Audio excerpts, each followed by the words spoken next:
पवन सिंह को आप कंपटीटर नहीं मानते? नहीं सॉरी, मैं क्यों मानूंगा उनको कंपटीटर।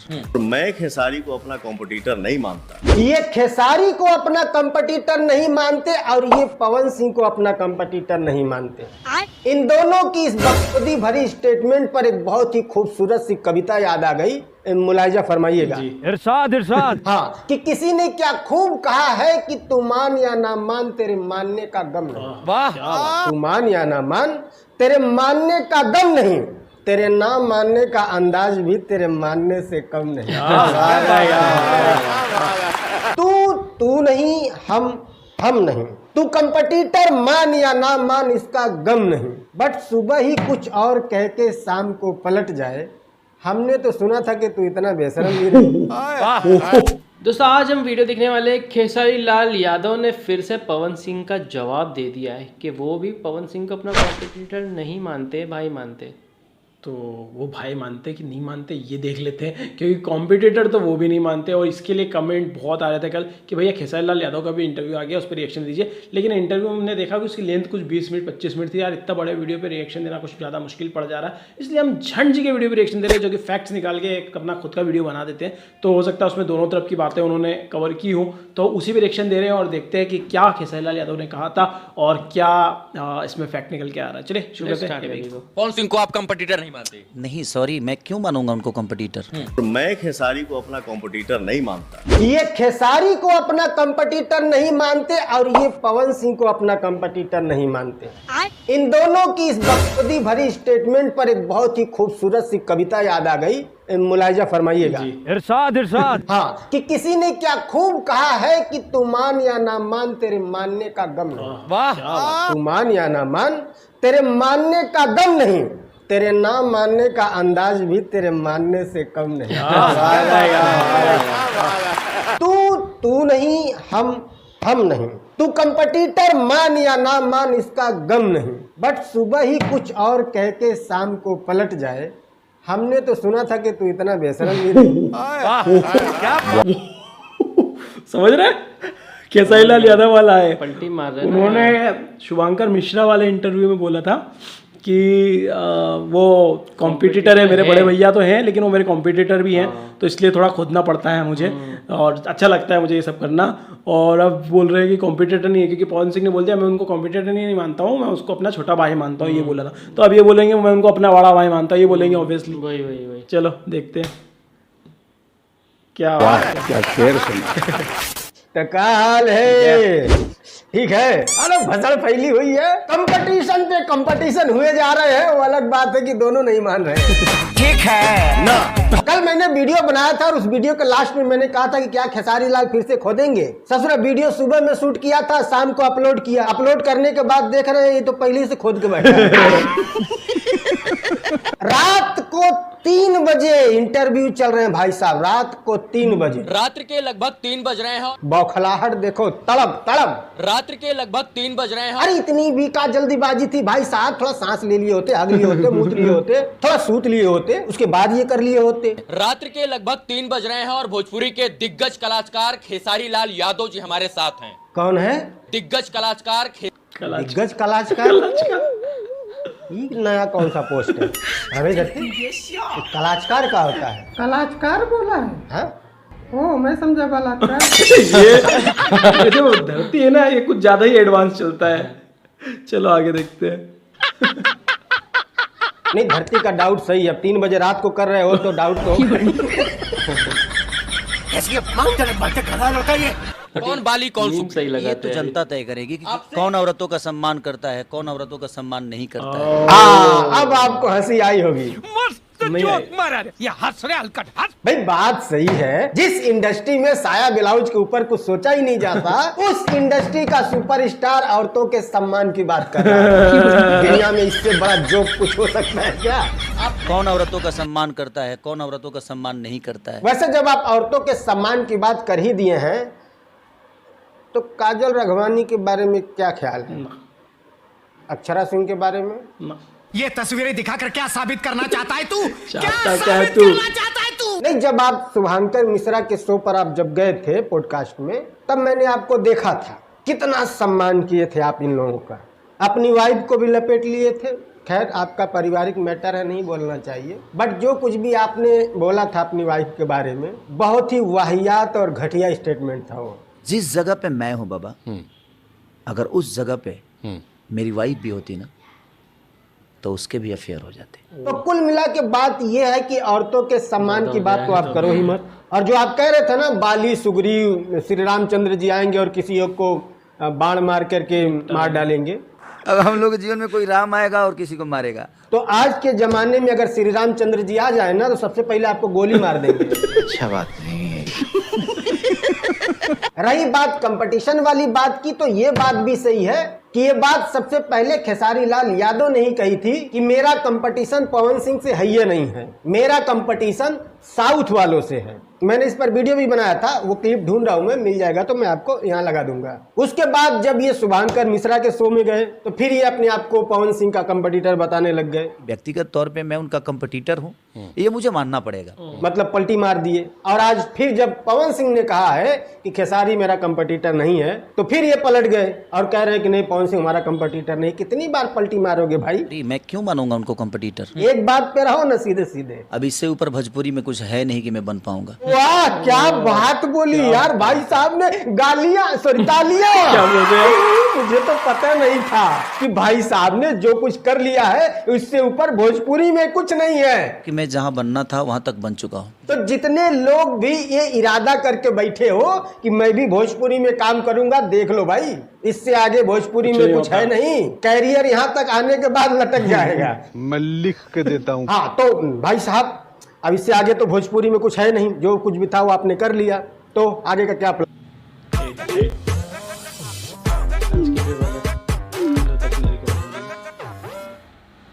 प्लान है? भोजपुरी से तलाक उलाक लेना है? अपने भाषा को कितना बड़ा कर सकता है उसके लिए आदमी परिश्रम कर रहा है, दिनों रात मेहनत कर रहा है। वाह क्या शुभ और शुद्ध विचार है। तो राम निकला, देव मानुस निकला। तो देखो सबसे पहली बात ये कि भोजपुरी की चिंता तो आप लोग छोड़ ही दो। पूरे हिंदुस्तान में सबसे लार्जर संख्या है भोजपुरी बोलने वालों की, तो भोजपुरी अथाह है। ठीक है, अब आते हैं कि आपने जो किया इससे ऊपर कुछ नहीं है। तो मैं बता दूं कि आज तक आप लोगों ने जो किया, आपने नहीं आप लोगों ने, भोजपुरी में जितने भी लोग इस वक्त काम कर रहे हैं सब लोगों ने मिल करके आज तक जो किया है उसको छिनरई कहते हैं, भोजपुरी नहीं कहते उसको। ठीक है, भोजपुरी तक आप लोग अभी तक पहुंचे ही नहीं हो। काम भोजपुरी में शुरू ही नहीं हुआ है। साया उठा दे, चोली खींच दे, ढोरी कबार दे, इसको भोजपुरी नहीं कहते हैं। गलत फहमी मत पालो। वैसे इसको अश्लीलता कहते हैं, ये हम भी एग्री करते हैं और हम भी 1000 बार कह चुके हैं यार, भोजपुरी के नाम पे अश्लीलता फैलाई जा रही है और पूरी दुनिया या पूरा देश भोजपुरी सुनते से ही ये डिसाइड कर लेता है कि इसमें अश्लीलता होगी। वो सोच ही नहीं सकता वो गाना कितना ही अच्छा हो, शुद्ध हो। जैसे हमने कुछ अच्छे गानों पे भी रिएक्शन दिए हैं, अगर आप लोगों को पता हो तो हम देते रहते हैं बीच बीच में, लोगों को अच्छा टॉनिक देते रहते हैं कि सुनो भाई, अच्छा भी सुनो, भोजपुरी में अच्छा भी आता है। ये तुम्हारा जो भी लव लपेटा वाला सीन है, चोली जांगे जो भी बोलते हो, उसके अलावा भी भोजपुरी में अच्छे गाने भी बनते हैं। बीच बीच में हम रिएक्शन देते हैं कि आप लोग देखो वो गाने और कुछ अच्छे कंटेंट की तरफ बढ़ो। ठीक है, लेकिन क्या करें, ऑडियंस को तो वही पसंद है, तो ये लोग भी वही बनाते रहते हैं। बिल्कुल, तो भोजपुरी का मतलब ये तो सच बात है, हम इस बात से तो एग्री करते हैं, ये नहीं है। 13 बाई 13 का कमरा बंद कर लेंगे, 4 ठो नचनिया लेके आएंगे, उसमें पिछवाड़ा हिला लेंगे, इसको भोजपुरी नहीं कहते हैं। फिर से गलत फहमी मत पालो। बॉलीवुड की 20 साल पुरानी 4-5 फिल्मों की छोटी छोटी क्लिप को जोड़ करके एक फिल्म बना देंगे, इसको भी भोजपुरी नहीं कहते हैं। फिर से गलत फहमी मत पालो। जितने भी लोग भोजपुरी में इस वक्त काम कर रहे हैं, फिल्में बना रहे हैं, कोई इकलौता जिसने भोजपुरी के मुद्दे पे कोई फिल्म बनाई हो, कोई भी इकलौता जिसने बिहार के सिस्टम के ऊपर फिल्म बनाई हो, थोड़े लार्जर स्केल की बात कर रहा हूँ। ये 10 लाख की फिल्म बनाएंगे, 20 लाख पे टीवी पे बिक जाएगी, ओह 10 लाख का फायदा हो गया, वो वाली फिल्म की बात नहीं कर रहा हूँ मैं। उसको फिल्म नहीं, गड़ुआवा फिल्म बोलते हैं, तो वो छोड़ दो। थोड़ी सी लार्जर स्केल पर कोई फिल्म जो बिहार के मजदूरों के बारे में बात करती हो, जो मजदूर ट्रेन में सीट की जगह पर बाथरूम में कस के जाते हैं, उनके ऊपर कोई फिल्म, किसी बिहार के किसी महापुरुष के ऊपर कोई बायोपिक, भोजपुरी सिनेमा की शुरुआत कैसे हुई उसके ऊपर ही कोई फिल्म, कोई इकलौती फिल्म बताओ जो आप लोगों ने भोजपुरी के कल्याण के लिए किया। कोई भी इकलौता नील बटा सन्नाटा, कोई जवाब नहीं इनके पास। हम भोजपुरी आगे बढ़ाएंगे कैसे? पिछवाड़ा हिला के भोजपुरी आगे बढ़ेगी? भोजपुरी की ऑडियंस सिनेमा हॉल तक नहीं आती है। कितने सिनेमा में आप उनके मुद्दों की बात करते हो? क्या देखने आए सिनेमा हॉल में? उनके मुद्दों की बात करो, देखें कैसे नहीं आते हैं सिनेमा हॉल तक। बनाओ फिल्म, क्या मजबूरी है मजदूरों की? क्यों घर छोड़ के जाना पड़ता है? क्यों 15,000 के लिए दर दर ठोकरें खाना पड़ता है? क्यों अपना घर छोड़कर गुजरात में दूसरों का बिल्डिंग बनाना पड़ता है? ऐसा क्या नहीं है बिहार में? कौन है जिम्मेदार? बनाओ फिल्म, देखें कैसे नहीं आते हैं सिनेमा हॉल में। कहीं सा गाड़ क्या हिला लिए, बड़का हम ही है जो है, इसके आगे भोजपुरी में कुछ नहीं। एंग्री हो गया। अरे शर्म आनी चाहिए कि दूसरी इंडस्ट्री वाले तुम्हारे घर में से कहानी खींच के लेके जाते हैं, बड़े बड़े अवार्ड पाते हैं, और एक तुम लोग तुम चुल्लू भर पानी में जाके डूब के आ जाओ। मेरा टारगेट अभी कम पूरा कहाँ हुआ, अभी तो शुरुआत है। बंदा ये कहना क्या चाहता है मुझे कुछ समझ में नहीं आता है। अभी कह रहा था कि भोजपुरी में इसके आगे कुछ नहीं है, जो है मैं वो बन चुका हूँ, खत्म। अभी कह रहा है कि ये अभी शुरुआत है। उठा ले रे बाबा, उठा ले। मुझे कल जीना नहीं आता और ना बैक जीने आता है, मुझे आज जीना आता है, क्योंकि आज खत्म नहीं होता, कल खत्म हो जाता है, परसों खत्म होता है। ये यार हम पगला गए क्या? नहीं, वो कपिल शर्मा शो में जो निरहुआ ने कहानी बताई थी ना, कि जब भी खेसारी लाल यादव पवन सिंह से मिलते थे तब पवन सिंह के मुंह से एक ही बात निकलती थी, यार हम पगला गए क्या? आज समझ में आया वही ऐसा क्यों बोलते थे। ये बंदा कब क्या बोलेगा कुछ समझ में ही नहीं आता है, क्योंकि आज खत्म नहीं होता, कल खत्म हो जाता है, परसों खत्म होता है। आज खत्म नहीं होता है, कल खत्म हो जाता है, परसों खत्म हो जाता है। अगर आज खत्म नहीं होता तो कल भी खत्म नहीं होता।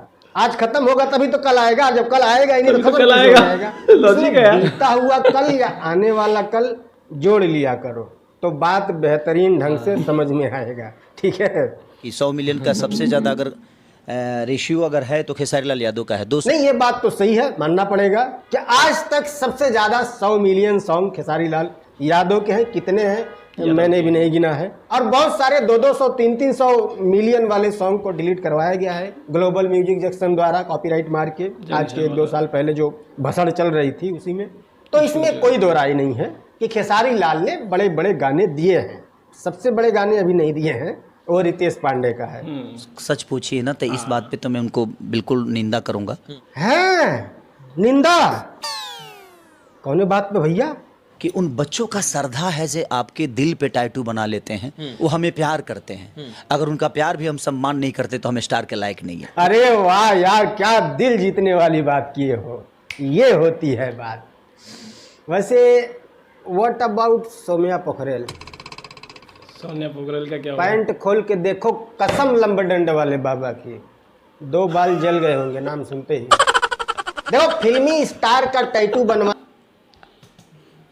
तो धोती खोल रहे ये तो धोती खोल रहे हैं। मतलब सोम्या पोखरेल आई थी, उनको चांस भी दिया था खेसारी लाल यादव ने, और फिर अचानक से वो पवन सिंह के पास चली गई थी। तो किस तरह से इन्होंने पल्ला झाड़ा था सोनिया पोखरेल से खेसारी लाल यादव एंड टीम ने। धोखेबाज, दगाबाज, उनके फैंस इस तरह के कमेंट्स कर रहे थे उनके लिए। मतलब वो कहानी है यहाँ पर, तुझे भी बता रहा हूँ और ऑडियंस जिनको नहीं पता उनको बता रहा हूँ, थोड़ी बहुत जानकारी हम भी रखते हैं तो, और हमारे फैंस नहीं बताई थी उस टाइम पे, और बाकी आप लोग जानते हैं। बाकी जिसको नहीं पता वो थोड़ा और हमें बता देना, हम और जान लेंगे क्या स्टोरी है सोनिया पोखरेल की। चलिए स्टोरी आगे देखते हैं। माना किसी का पर्सनल चॉइस हो सकता है, बट इस होतियापे को अप्रिशिएट करना सबसे बड़ा होतियापा है। अरे टैटू ही बनाना है, अपने माँ बाप का बनाओ, अपने आराध्य क्या बनाओ, अपना बना लो। बट जितने लोगों ने भी इन लोगों का टैटू बनवाया है ना, सबसे जाके मिलो बारी बारी, सब पछता रहे हैं। और आप अगर अभी भी बनवाने की सोच रहे हो तो आपको भी पछताना पड़ेगा। मतलब क्या बेवकूफ़ी है ये। टैटू बना लेंगे तो बड़का फैन हो जाएंगे, घंटा हो जाओगे। फैन तो तुम वैसे भी सबसे बड़का बन सकते हो, इसको फैनगिरी नहीं होतियागिरी कहते हैं। और अगर कोई कर लिया है, टैटू बनवा लिया है, तो उसको अप्रिशिएट तो बिल्कुल नहीं करना चाहिए, ये उससे भी बड़ा हुतियागिरी है। कोई आदमी आपके लिए जान दे देता है और आप उसको भी निंदा करिए कि नहीं हम टीआरपी नहीं लेते। देख रहे हो किस चीज़ को किस चीज़ से जोड़ा जा रहा है? टैटू और जान दोनों एक ही चीज़ है। इसीलिए बोलता हूँ ना कि बंदा बोलता क्या है उसे खुद समझ में नहीं आता है। टैटू की तुलना भाई जान से कर रहा है। इस बात में मुझे बोलना पड़ेगा कि पवन सिंह ने जो वो इंटरव्यू में जवाब दिए थे ना, हाँ हमें लगा कि यार बहुत ढीले जवाब दे रहे हैं, पर्सनली बता रहे हैं, पर काफी सोच समझ वो सोच के कि भाई अभी इस बात का कोई गलत मतलब ना निकाल ले।